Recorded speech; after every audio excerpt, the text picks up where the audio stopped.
Good evening. Welcome all. Thank you for coming out, despite all that inclemency out there, to celebrate tonight's honorees and to support the Center for Fiction. A year ago, the Center's new home in Brooklyn, a 3-floor building of award-winning design situated across from BAM, wasn't even completed. Nowadays, it's a revelation to witness how this venerable institution, rooted in the storied mercantile library founded in the 19th century, has since the end of February become a vibrant meeting place for a broad range of writers and readers there to commune with each other in a warmly hospitable environment. The center now offers an abundance of riches, world-class literary events, presenting storytelling in a multiplicity of permutations, yearly happenings in its technologically advanced auditorium to introduce 3,000 or so New York City public school students to matters of the word, emerging writer fellowships, reading groups and writing workshops, studio space for writers, and the library collection of considerable historical significance. All this plus an exquisitely curated bookstore focusing on fiction, an inviting cafe, and yes, that bar on the terrace. No wonder Newsweek has cited the new Center for Fiction as one of the 7 essential New York City literary landmarks. Please join me in applauding the inspiring efforts of she who, together with the board of directors, is chiefly responsible for making it happen.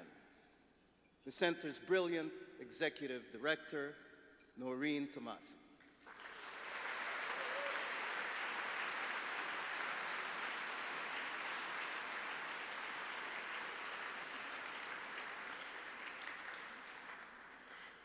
Thank you so much for coming, joining us in this beautiful place this evening, which I want you to know is only a few short blocks from where the Mercantile Library was founded in 1820 on Pearl Street. So we're especially happy to be back in this venue as we talk about going forward into the future. First, I want to begin with some thank yous, as always. For their leadership support this evening, I would like to especially thank Mary Jo and Ted Shen,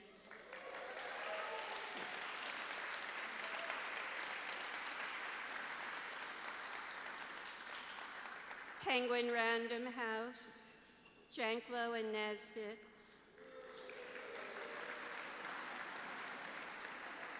Wendy Gimbel and Doug Levhosky,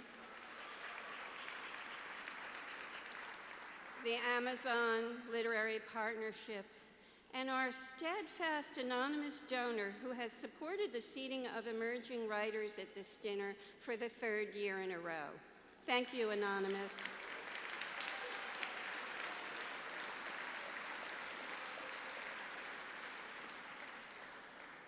I remember vividly the day almost exactly 15 years ago that I arrived at the old Mercantile Library to begin work as its director. From that very first day in the old space on 47th Street, it was clear that there would need to be enormous changes in what was a much-loved but slightly musty membership library if it were to survive and become the thriving literary center it is today.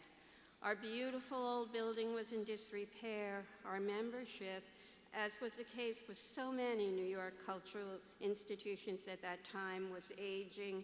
And though we did have a writer's studio, pieces of the ceiling regularly fell on the writers. And I'm sure many of you remember the courage it took to get into our elevator, don't you? What I recognized we did have, however, was enormous potential in a city crying out for places to gather and celebrate literature that were accessible to everyone. I also saw we had the opportunity to create a place that would especially focus on the art of fiction and celebrate its importance in the way that so many poetry centers across the country had been doing for that art form. I knew in my heart of hearts that we could become such a place, and we began the process of slowly transforming from the Mercantile Library to the Mercantile Library Center for Fiction, and finally in 2008 to the Center for Fiction.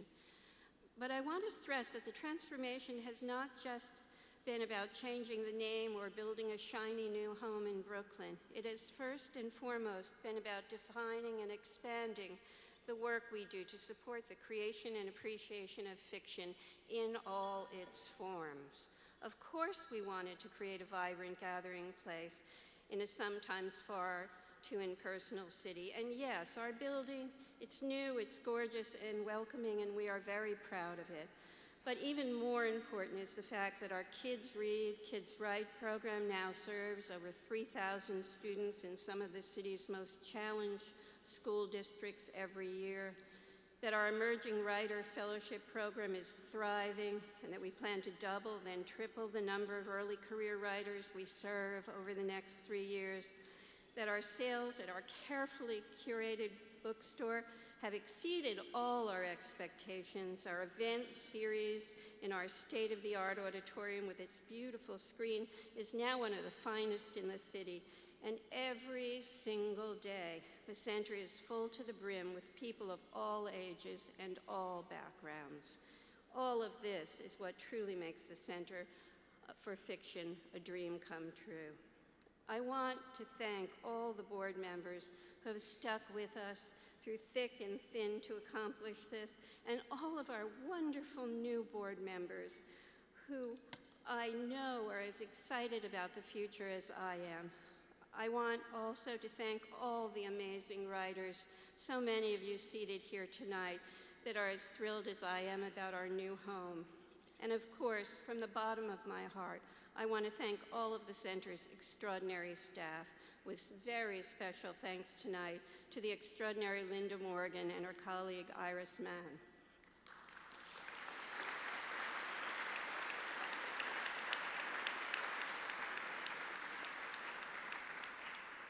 "2021 will be the first year of our third century as a New York cultural institution, and there's much work that remains to be done as we enter this new century.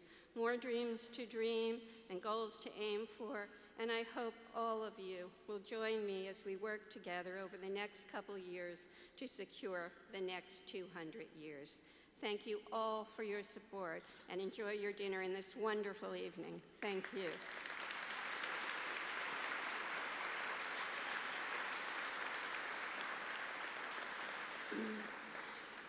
We're very lucky tonight to have Eisa Davis as our Master of Ceremonies.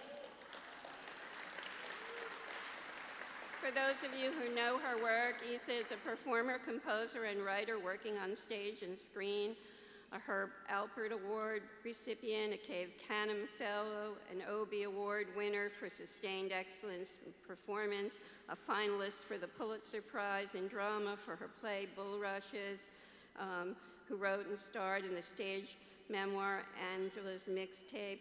You know her, I'm sure, for her many, many appearances, from the writing she has done on many, many successful series and films.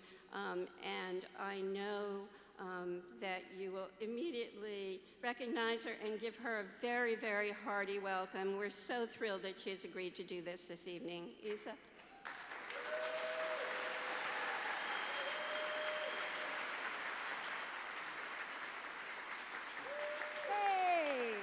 Thank you so much. I'm so delighted to be here among you, celebrating the art of fiction tonight. And not only is the Mercantile Library, the old one nearby, I mean, this whole part of town, this whole lower Manhattan, Mannahatta, right? It's Lenape land. with the Museum of the American Indian right across the street. There are African burial grounds and former slave markets at Wall Street. And then there's a bunch of landfill and pret-a-manger and skyscrapers just weighing it all down with the late capitalism. So I'm really thinking about how fiction helps me imagine what this place once was and continues to be, both in shadow and in earth, and how fiction helps us to contemplate where we are in space and time, and that we all make sense of ourselves by the lines that we draw between historical events external to our lives and inside of them. That we make sense of ourselves by dreaming up what our day, our worlds, our children's worlds will become. So I work as a writer and performer in theater and television, which means that I'm too lazy to be a novelist. But I try to hang out with novelists, though. Pretty much everyone in your Writers' Council, I try to hang out with them, like my friend and collaborator, Walter Mosley. Or I'll, bump into my college mate, Colson Whitehead, when he's not locked in a motel room writing his next amazing novel. I've tried to be Zadie Smith's best friend. I've only met her like a couple times. And I've sat at the feet of my late family friend, the genius Toni Morrison, whom you all honored last year and whom Errol memorialized so beautifully last month. And I want to hang with Tommy Orange and Ocean. Are you here, Ocean? Is Ocean here somewhere? Yes, yes, yes! And Jhumpa Lahiri. I mean, is Edith Wharton here? Like Steinbeck, hello, I want to hang with you. And because I think that the scope of their wisdom will osmose into me in the same way that I turn to poetry and visual art and music and nature to nourish my soul and my work. Because I've always felt that writing revealed me as an emotional child who wasn't quite heard. I felt heard when I was writing and when I was reading, knowing that both were recently prohibited for me to do as a girl and a descendant of slaves. I grew up in libraries. I grew up on a street named for Sequoyah, who created a syllabary to speak to the palefaces in his people's language on their paper. So I know that books have always been the place where I and so many go for refuge. Whether I'm hiding in the bathroom with a book during a party like this one, that books are where the world turns to imagine its way inward, backward, and forward. That books aren't just escapes, but deep philosophical, spiritual, social experiments, even prophetic documents, as the books of Margaret Atwood attest, where our activists, our scientists, teachers, engineers, construction workers, nurses, other artists, all of us go for continued education in human behavior, character, language, to be shocked, to cry, to have some damn fun, and to build a new world. So let's do that tonight. We're going to celebrate fiction at its highest. And since the new Center for Fiction is down the street from me and I'm a new writer studio member, maybe I'll end up writing a novel one day.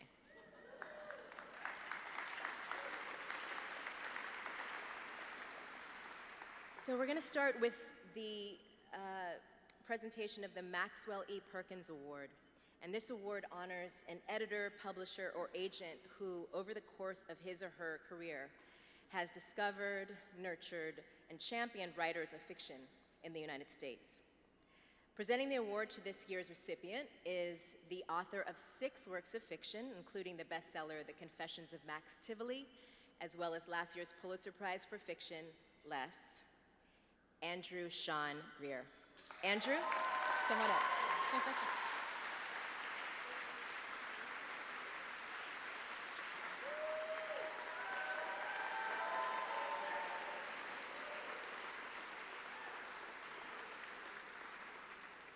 The greatest and most harrowing moments of my professional career have begun with the following words. Please hold, I have Lynn Nesbit on the line. Because you just don't know what's going to come after that. I mean, there's not music or anything, it's just you, and a pause, and then suddenly, Andy. I mean, it could be a conversation about travel. She's a curious person, as you know, and she loves to travel, and so you'll get a call, and there'll be a, please hold, I have Lynn Nesbit on the line. Andy, I'm planning a trip. Can you tell me a little bit more about Burning Man?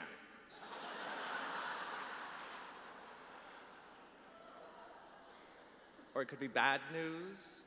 I remember there was one time when I had written her a long email at night where I had told her I wanted to give back the advance for the novel. I couldn't do it, it was impossible. And the next morning, I got a call. Please hold, I have Lynn Nesbit on the line. Andy, I think you're reacting strongly to the editing process.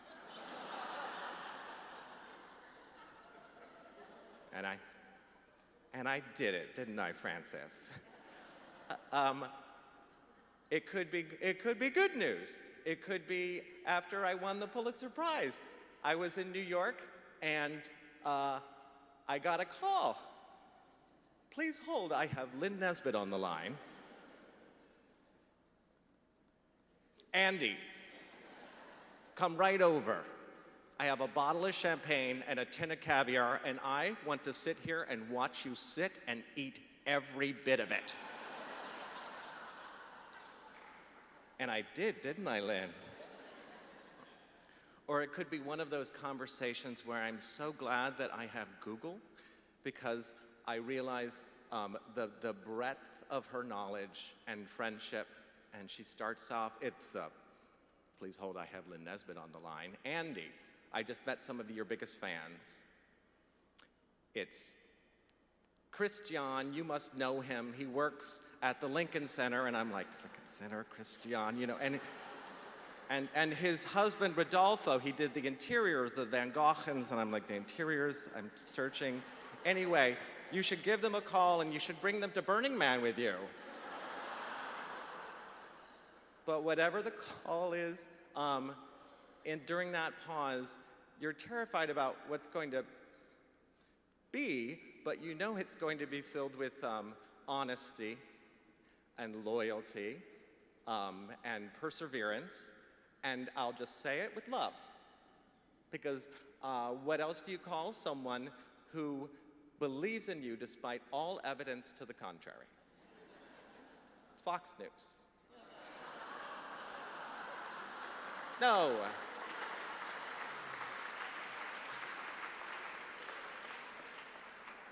I mean, someone who always shows up to a reading and they always answer your stupid call and they text right back with your stupid text. It's love, you know, it's love. And the feeling is mutual. So please hold, ladies and gentlemen. I have Lynn Nesbit on the line.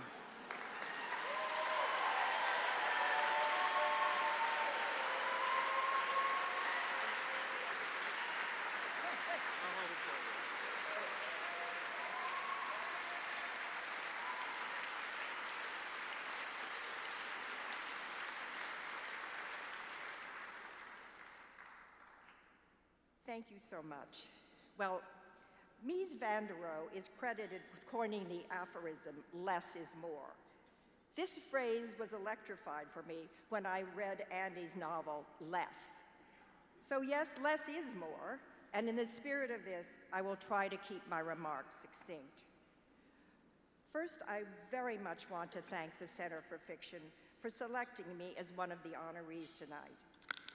I am keenly aware that I stand here only because of the many brilliant and distinguished writers I have had the good fortune to work with. I deeply value their trust and am honored they chose me to represent their work. I am grateful to you all, really grateful. Also, I want to thank Mort and Luke Janklow and my colleagues at Janklow and Nesbit, a real team who are tirelessly supportive and helpful to me and my clients. I also want to recognize the young agents at Janklow and Nesbit who are building incredible fiction lists of their own. Knowing that my preference is to stay slightly under the radar, one editor friend asked me why I would agree to be recognized tonight. I can quickly answer this. Fiction needs a shout out.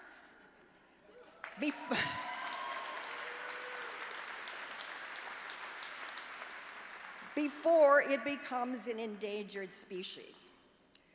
I have always been an equal opportunity agent, believe me, representing as much nonfiction as fiction.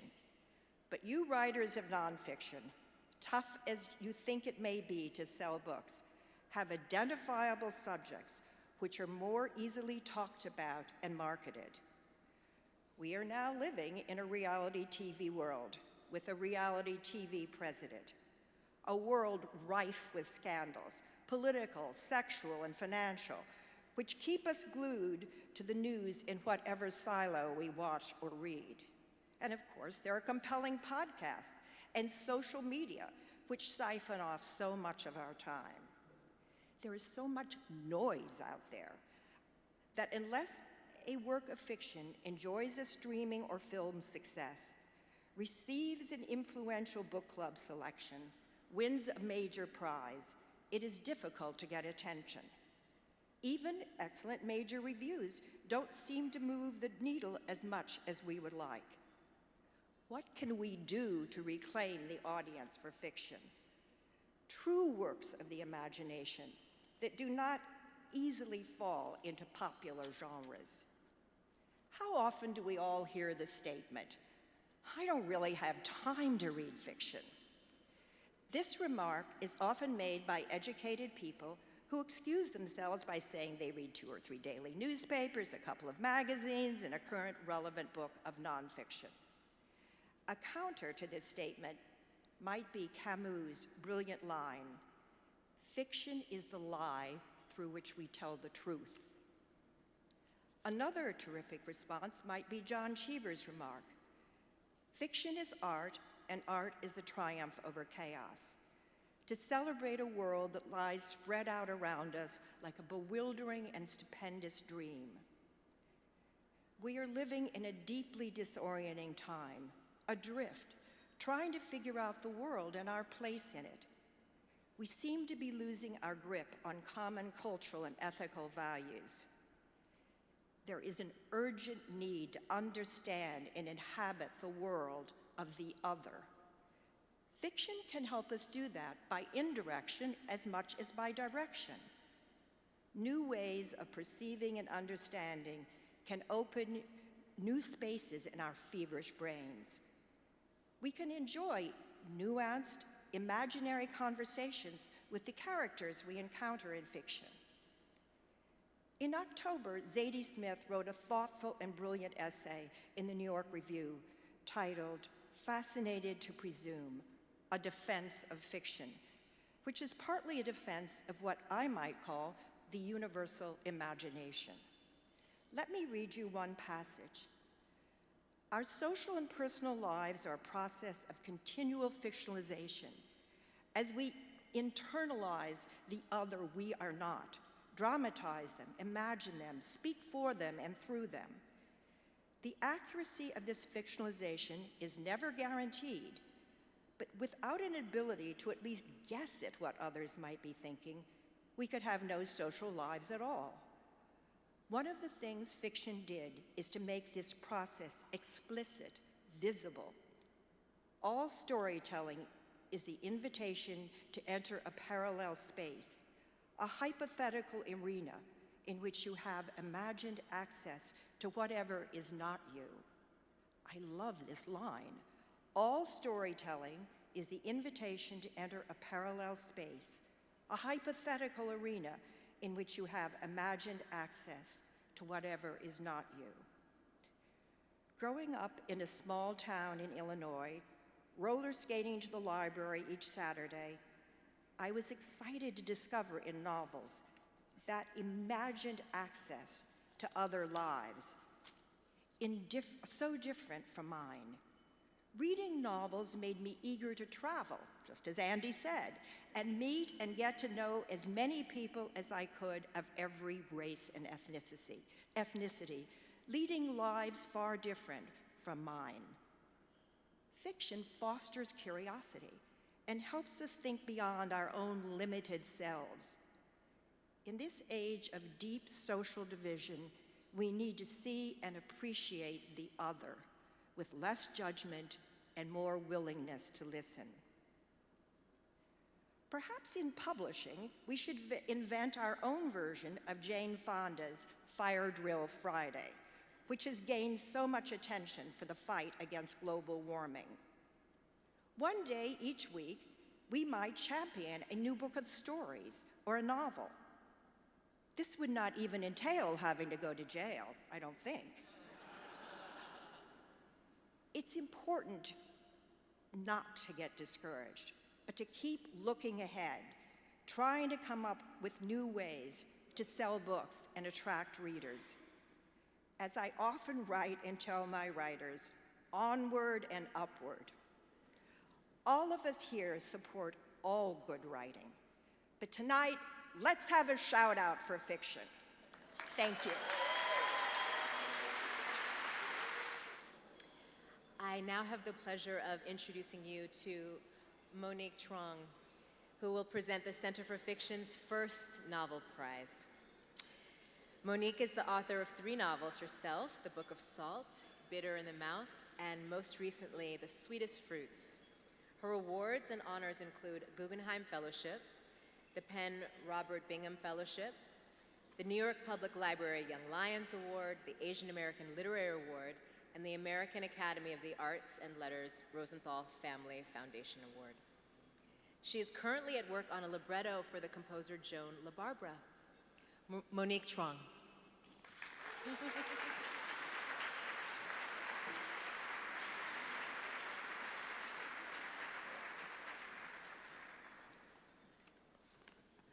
Hello. Okay. Hi, everyone. Good evening. It's my great pleasure to announce to you the 2 articles of impeachment.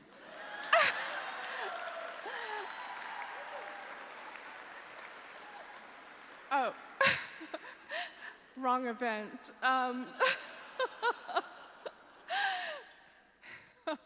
It's an equal pleasure to announce to you the winner of this year's Center for Fiction First Novel Prize. But first, I'd really like to thank my fellow judges, Emma Straub, Claire Massoud. Yes, please clap for them. And there's one more. It's Mazar Mengiste. Woo! It was such a pleasure to be in conversation with them as we read through the extraordinary long list filled with so many wonderful, groundbreaking books, and then with great difficulty to narrow that down to this short list of 7 novels that proved once again that the state of American fiction is strong, thriving, and brilliant.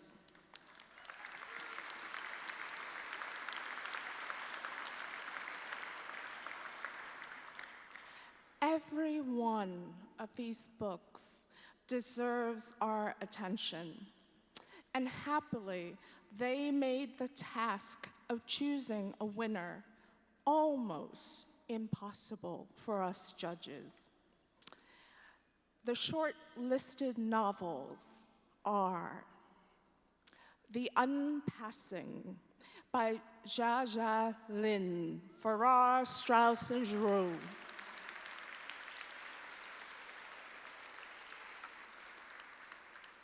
Disappearing Earth by Julia Phillips Knopf.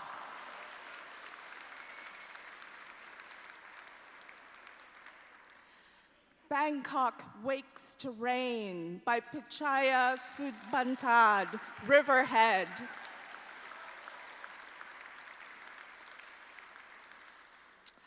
On Earth, We're Briefly Gorgeous by Ocean Vuong, Penguin Press.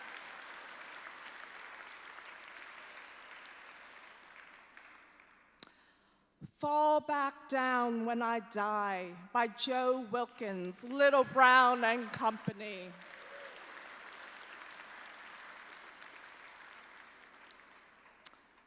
American Spy by Lauren Wilkinson, Random House.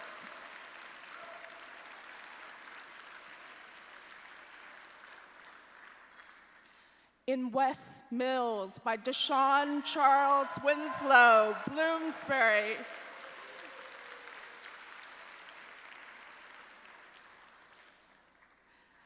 And the winner of the 2019 Center for Fiction First Novel Prize is In West Mills by Deshaun Charles Winslow, Bloomsbury.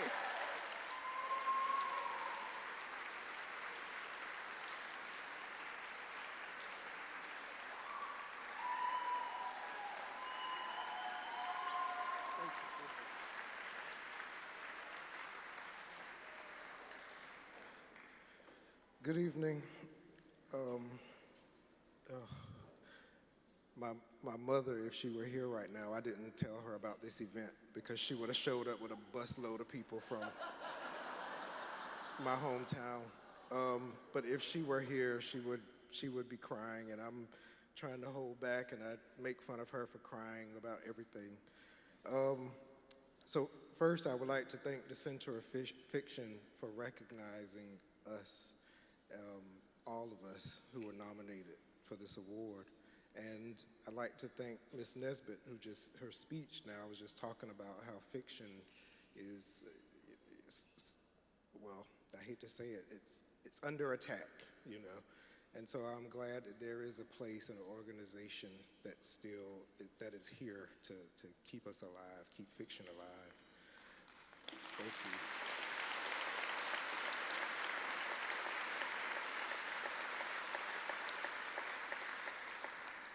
I would like to thank my agent, PJ Mark from Jansen.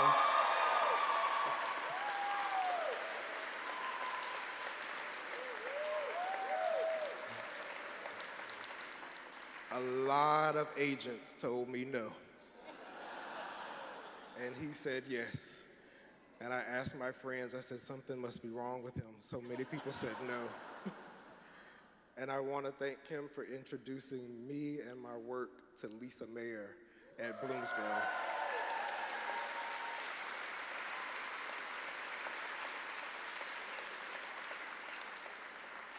The two of them have been wonderful. When I don't hear from them, I get nervous. I'm like, why am I not hearing from them? But it's because I've done what I need to do, and they're just letting me rest and write.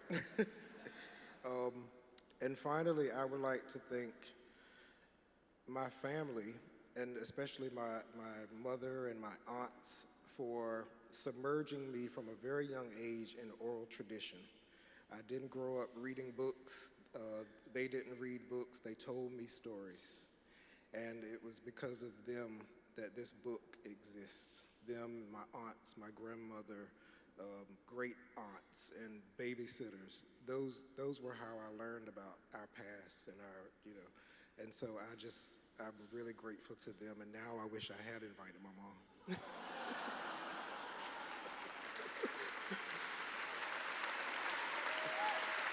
Thank you very, very much.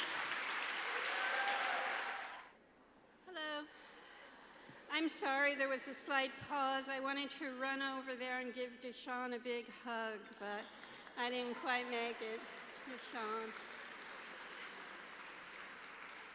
Such a lovely man and such a wonderful writer. I want to tell you, before Eisa returns, a little bit about this next award. This is the inaugural year of our on-screen award, and it's a departure for us. When we created the new Center for Fiction in Brooklyn, it immediately became clear to us that what we wanted to do in this new space was not only continue our commitment to fiction and books, but to really celebrate fiction in all its forms. And for us, increasingly, we became aware of how important fiction on screen has become to the public conversation, has become to how we think about our lives, how we talk about them, how we encounter social issues, and how we connect to one another around dinner tables, in public spaces.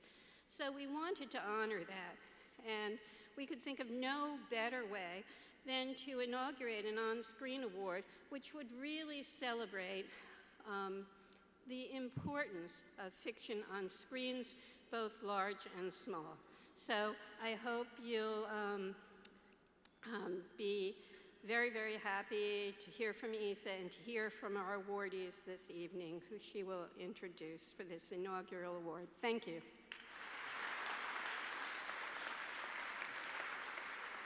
The power of names. So quick confession. The last time I was in this building was to film a gala much like this one in the first season of Succession. And I think I was cut from that scene.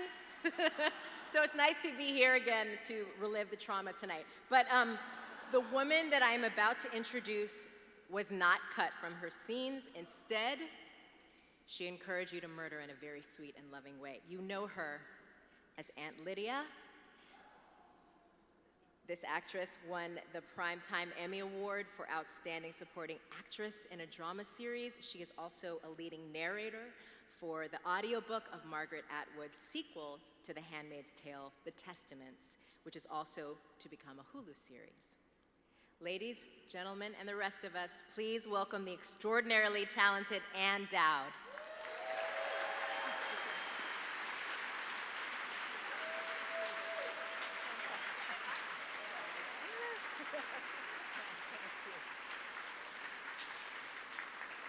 Oh, that scene was a little rough. I'm feeling a little bad about it.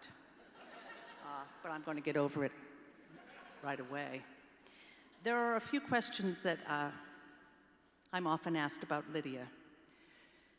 Is it hard to go so dark? Does it take you hours to get there? Do you stay in character all day? And is it hard to let go of her at the end of the day? I don't know how to break it to them gently, that I can't get there fast enough. That she is a true blast to play. No, we do not spend the day in character. We'd go mad as hatters if we did. Usually I'm sitting being educated by the handmaids, as I am the old person in the room.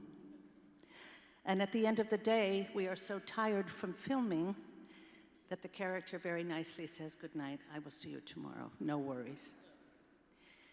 An actor's work begins with the written word, the script, the Bible. And from there, we go to the imagination. What would I do if I were this person in this circumstance?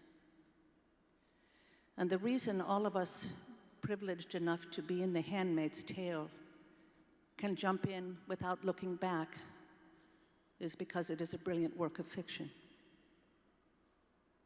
I remember the first time I read Margaret Atwood's novel.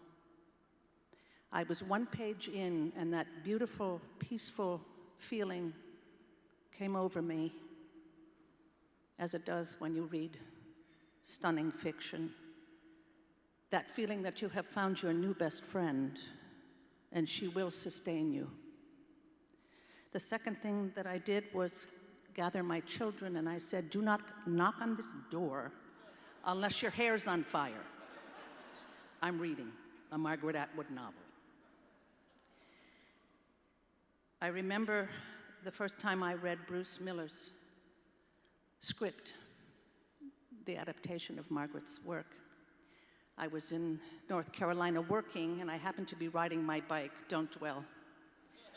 And I got a phone call. I've just sent you, this is my agent, the adaptation of the Handmaid's Tale. Would you read it when you can?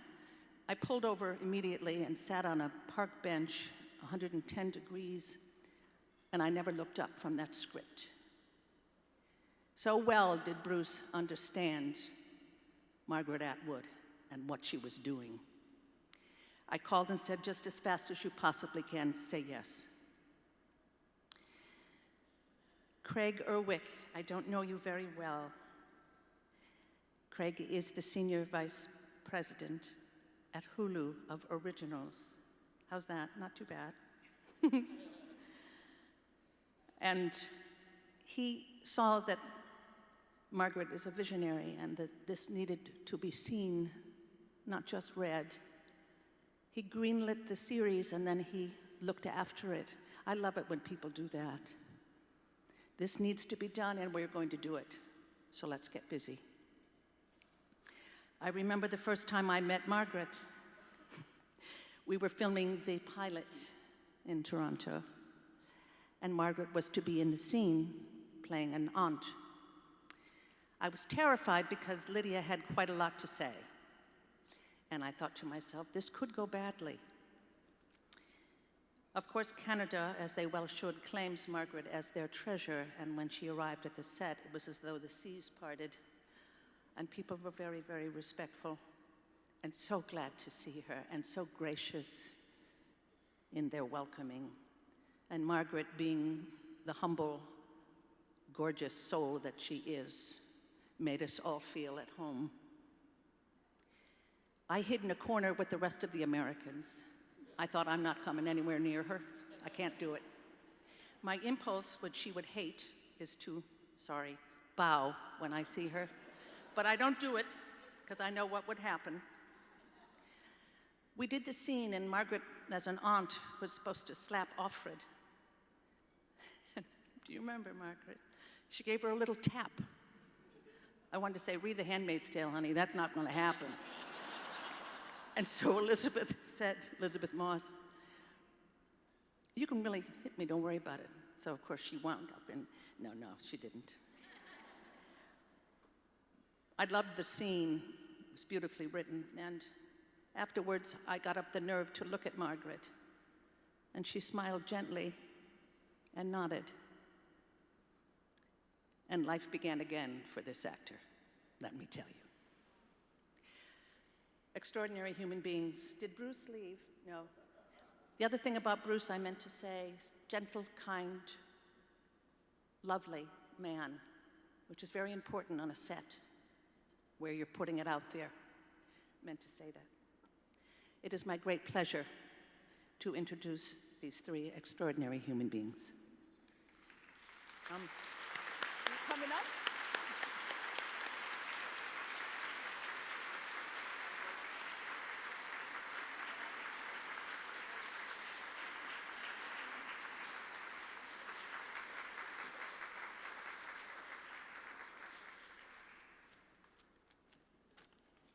Thank you, Anne. You're the best aunt I've ever had. I am honored to be here to celebrate the creative genius of Margaret Atwood. Margaret is one of the most visionary storytellers of her generation. From her award-winning poetry, short stories, and novels, Margaret continually pushes boundaries and breaks barriers to bring innovative stories to life. I've had the privilege of being part of the team, a small part, to bring Margaret's prolific novel, The Handmaid's Tale, to television. And I have seen firsthand how powerful her work is in connecting audiences across the world. The Handmaid's Tale is not only a landmark show for Hulu, but for television history. The show continually permeates our culture as a symbol of power and protest, and has been lauded for its timely look at current events. Too timely. That's not us. That's Margaret Atwood. She has mesmerized generations for more than 3 decades with her prescient writing. Fans of the book and the show have marveled at the way Margaret turned American democracy into dictatorship. In her portrayal of the fictional theocratic society, Gilead. The power of the book comes from the sinking feeling that Gilead could exist in the realm of possibility. The Handmaid's Tale has been one of the most visionary pieces of literary work since its publication, more than 30 years ago. Margaret's singular vision and voice will be the lens through which current events are analyzed and viewed for generations to come. Margaret, thank you for allowing us to be your creative partner in bringing The Handmaid's Tale to the screen. I think we can all say it's been a runaway success. The red robes are a Halloween costume, the true sign of hitting the cultural zeitgeist. Truly, though, it was your extraordinary book that leapt off the pages onto the screen that allowed Hulu to be the first streamer to ever win an Emmy for Outstanding Drama Series. On behalf of Hulu, we are forever grateful to you for lending us your work and your talent and inspiring all of us. Congratulations.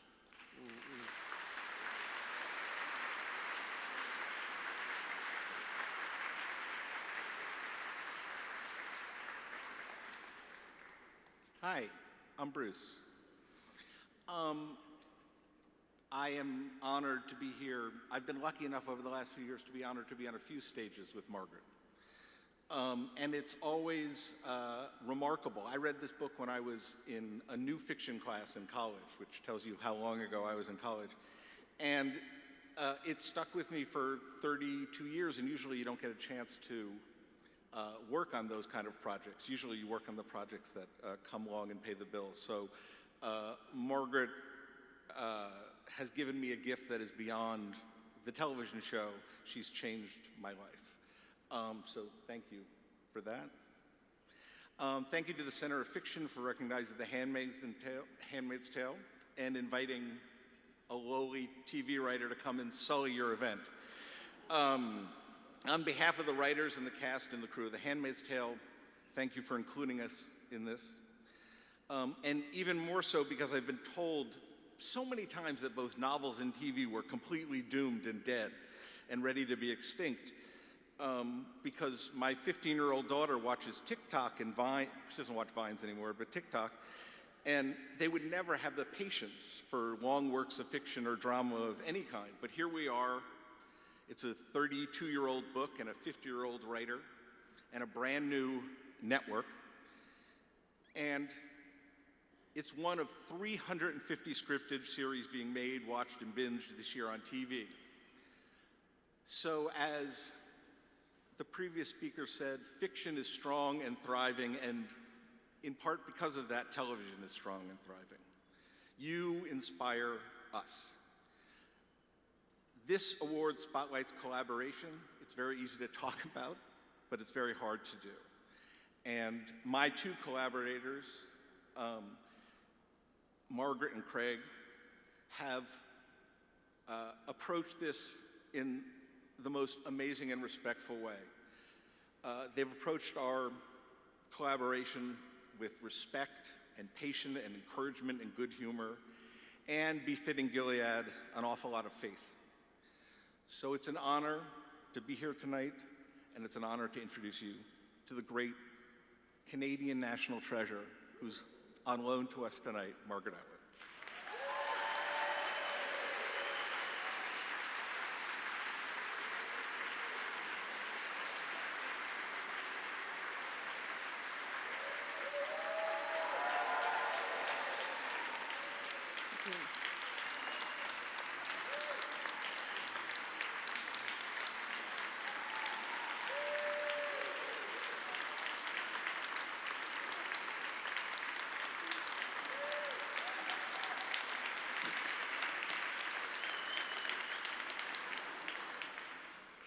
Thank you very much. It's lovely.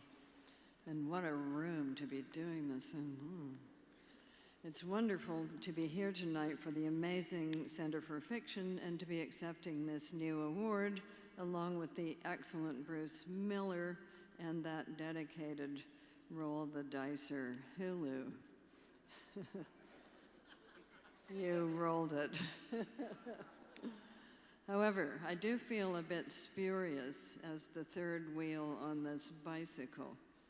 It's true that I am somehow connected with the Handmaid's Tale television show. I did write a book once upon a time, but the hard work of the show was done by others, many very talented others. I'm exceptionally lucky to have had such a grand team making this filmic work out of my words. In other hands, it could have been a disaster. There would have been a lot of leather gear and whips and women warriors without their tops on. That's not a joke. But fate happily decreed otherwise. Again, I had nothing to do with finding the show's team members and hiring them, or choosing the direction of the show, or directing the episodes, or designing the now iconic costumes. Those things were all done by sparkly stars from another galaxy altogether. In the airport coming here, I was talking to a man whose son is doing a project called Fake Cities, about real cities posing as other real cities in films. Could the son talk with me about The Handmaid's Tale by Hulu and the choice of locations? Toronto made to look like Boston, for instance. But what could I say, I said. I had nothing to do with it. The deceptions you see on screen, however brilliant, were not devised by me. I am shining in reflected glory this evening. This is not fraudulent Canadian modesty. It's just the bare naked truth. But perhaps you'd like me to think out loud a little about how and why the show has gone far beyond being a television series and has become a symbol of resistance worldwide as women's rights are fought for, rolled back, and happily, in some cases, rolled forward. Argentina, for instance, is on the verge of repealing some of its more oppressive laws. The frontliners there were overjoyed when The Testaments, the sequel to The Handmaid's Tale, came out with its spring green cover, as green is a symbol for their movement. Margaret, did you do that on purpose? They said. No, but there are a lot of coincidences in life. You know what they say about showbiz, jokes, and military coups resulting in dictatorships. Timing is everything.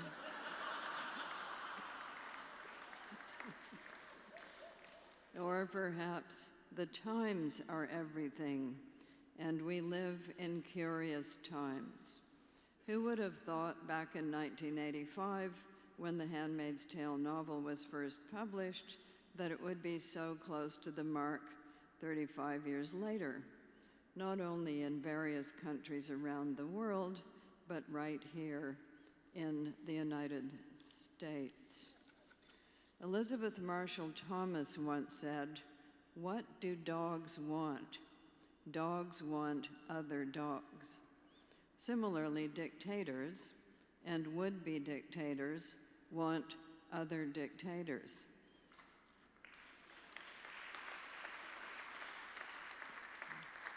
That way, they can make deals with one another, or so they fondly hope, and ignore everyone else. There's a slogan that keeps popping up during elections: make The Handmaid's Tale fiction again. If it weren't fiction, of course, I wouldn't be here talking to you, and you wouldn't dare to be seen listening. So let's say instead, keep The Handmaid's Tale fiction. That's where it belongs. I thank you, one and all.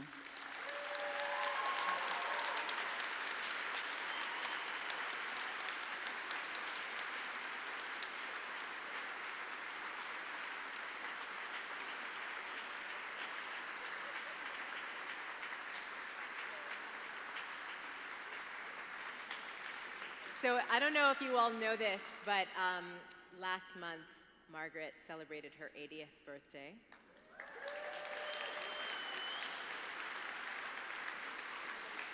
So as a closing gesture tonight, we would like to toast her and Craig and Bruce and Lynn and Deshawn and all of the first novelists with whatever you've got in your hand. We'll toast all of them. Thank you so much and congratulations. Congratulations. Thank you. Here, here. We'll see you next year. Finally, because the evening has gone so swimmingly, I can acknowledge the chairs of this benefit.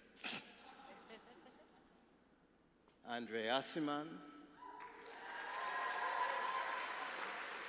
Deborah Eisenberg, and Darryl Pinckney. Godspeed and good night.